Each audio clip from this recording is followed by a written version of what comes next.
জীবনের সব সুখ একদিকে আর স্বামী আর সন্তানের সুখ একদিকে। এই সুখ পেলে হয়তো জীবনের সব কিছু দুঃখটাকে ভুলে যাওয়া যায়। মা শব্দটা যেমন শুনতে মধুর, একটা সন্তান জন্মাবার পরে সন্তান যেমন পরিবার পায় বা পরিচয় পায়, ওটা আমার মা বাবা, তেমন আমিও একটা পরিচয় পাই আমার সন্তানের মুখ থেকে, মা। আজকের এই দিনটা মাদার্স ডে, মায়েদের গর্ভের দিন।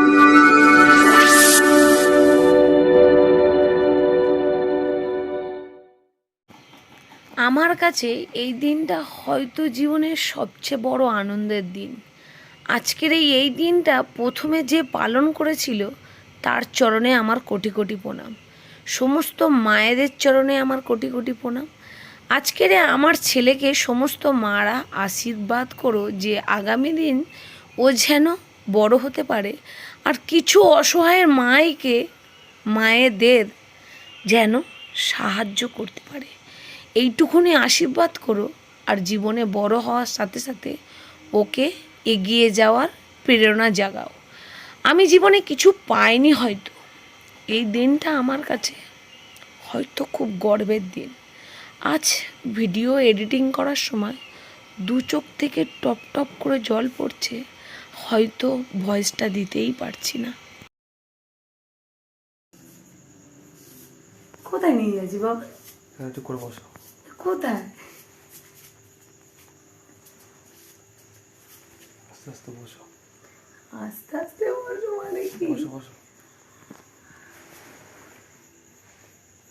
কি চোখ খুলবো? না এখন না, চোখ খুলবে না এখন। চোখ কিন্তু খুলে যাবে না। কেন? না এখন চোখ খুলবে না, যতক্ষণ নাই বলবো ততক্ষণ কিছু চোখ খুলবে না। কেন? আজকের দিনটা কি? না এবার চোখ খোলো। Happy mother's day. Thank you বেটা। নাও কেকটা কাটো। তোর বাবা আসেনি? বাবা আসতে রাত হবে, তুমি ঝপঝপ কেকটা কাটো। Happy mother's day. Thank you. ও হ্যাপি বার্থডে গানটা মানে জন্মদিন হলে হ্যাপি বার্থডে গানটা গাইতাম। মাদার্স ডে, তাহলে কি মাদার্স ডে করতে কোনো গান বার হয়নি না। না গান বার হয়েছে, গানটা গাইতে পারবি না। সত্যি গান বার হয়েছে প্রচুর মাদার্স ডে গান, তুই তো গান গাইতে পারবি না। ঠিক আছে ঠিক আছে, কেকটা খাও আগে তুমি। আমি আগে খাবো না, আগে তুমি খাও। চলো हो गया। তুমি একটু খাও। আমি আমারটা খাই। হ্যাঁ থ্যাংক ইউ। আসতে বছর আবার হবে মাদার্স ডে। কেন জলে ভিজা। গুড ইভিনিং, জয় শ্রীকৃষ্ণ, রাধে রাধে। লক্ষ্মী নস্কর ব্লগে সবাইকে প্রাণ ভরে ভালোবাসা, সবাইকে অনেক অনেক ওয়েলকাম। দেখতে পাচ্ছ আমি নতুন জামা কাপড় পরেছি, কেননা আজকের এই 12ই মে। আর আজকের দিনটা সমস্ত মায়েদের চরণে থাকলো আমার কোটি কোটি প্রণাম। আর তাদেরকে যেন ভগবান আয়ুটা অনেকটাই বাড়ায়।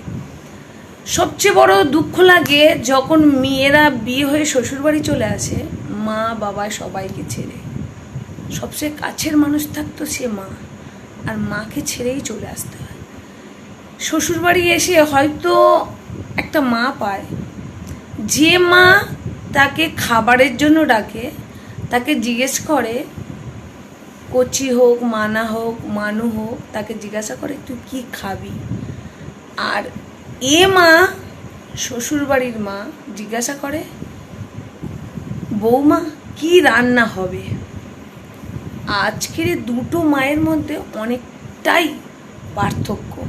সেও কিন্তু একটা মা, আর এই মায়ের আর ওই মায়ের মধ্যে দুটোই আলাদা। যারা শ্বশুরবাড়িতে এসে মায়ের মতন পায়, তাদের মতন ভাগ্য হয়তো কম লোকের থাকে। আমি ততটাই ভাগ্য নয় আর ভাগ্যহীন মহিলা। একটা নারী বিয়ের পরে পুরো সম্পূর্ণ হয় সে একটা বাচ্চাকে জন্ম দেওয়ার পরে। তখন সে নারী সত্যটা পায় যে আমি নারী, পূর্ণরূপে নারী।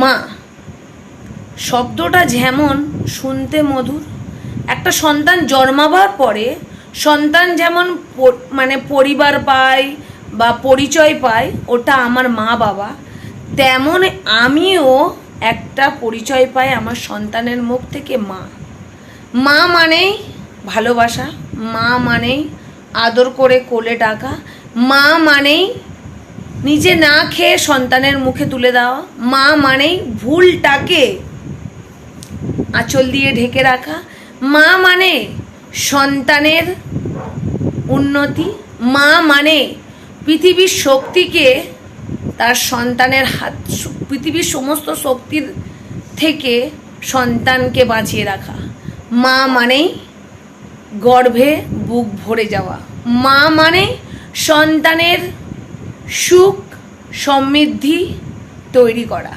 মা মানে আঁচলের একটা ছায়া, মা মানে হাতে তুলে খাওয়া, মা মানেই পৃথিবীর আলোটাকে দেখা। টাটা।